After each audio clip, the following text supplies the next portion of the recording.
Hi hello వచ్చేసింది వీకే movies సరికొత్త movie న్యూస్తో మీ ముందుకు.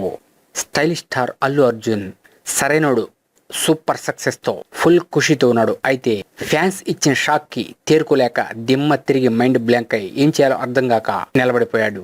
ఎందుకు షాక్ ఇచ్చారనే విషయంలోకి వెళ్తే south Indian international movie awards సింగపూర్లో ఇవ్వబోతున్నారు. అయితే ఈ అవార్డ్స్కి నామినీగా ప్రభాస్ని, మహేష్ బాబుని, అల్లు అర్జున్ని, నానిని, వరుణ్ తేజ్ని బెస్ట్ యాక్టర్ కేటగిరీలో ఈ 5గురిని నామినేట్ చేశారు. అయితే వీరిలో మొదటి స్థానంలో నువ్వా నేనా అంటూ రెబల్ స్టార్ ప్రభాస్, ఇటు యువరాజు మహేష్ బాబు పోటీ పడుతున్నారు. అయితే సడన్ గా ఒక్కసారి అల్లు అర్జున్ ఓట్లు 30,000 పెరిగిపోయి అల్లు అర్జున్ కిందకు వచ్చేశారు ప్రభాస్, మహేష్ బాబు. అసలు ఈ నిర్వహిస్తున్న నిర్వాహకులకు అర్థం కాలేదు ఏ విధంగా జరిగింది ఇదని. అయితే తరచు చూస్తే ఇది ఫ్యాన్స్ చేసిన ఫేక్ పని అని అర్థమైపోయి 30,000 ఓట్లని తీసేశారు, అల్లు అర్జున్ కు వచ్చిన ఓట్లని.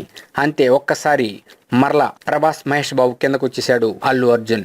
ఈ విధంగా ఫ్యాన్స్ చేయటంతో అల్లు అర్జున్ చాలా బాధపడ్డట్లు ఫిల్మ్ నగర్ లో ఒక న్యూస్ చక్కర్లు కొడుతుంది. మరి ఇదే నిజమైతే అసలు ఫ్యాన్స్ చేశారా, ఎవరన్నా కావాలని చేశారా అనే విషయంపై ఇప్పుడు రచ్చ జరుగుతుంది. చూద్దాం, ఇది నిజంగా అల్లు అర్జున్ ఫ్యాన్స్ అయితే చేయరు అని ఫిల్మ్ నగర్ టాక్. మరి చూద్దాం, ఎవరైనా కావాలని చేశారేమో. ఎక్కడికి దారి తీస్తుందో చూడాలి. ఈ సీమా అవార్డుల్లో south Indian international movie awards లో పాల్గొంటున్న హీరోలందరికీ ముందస్తుగా శుభాకాంక్షలు. అనుక్షణం మూవీ అప్డేట్స్ ఇస్తున్న మా VK moves YouTube channel subscribe చేయండి, మమ్మల్ని ఎంకరేజ్ చేయండి. Thank you for subscribing VK moves YouTube channel.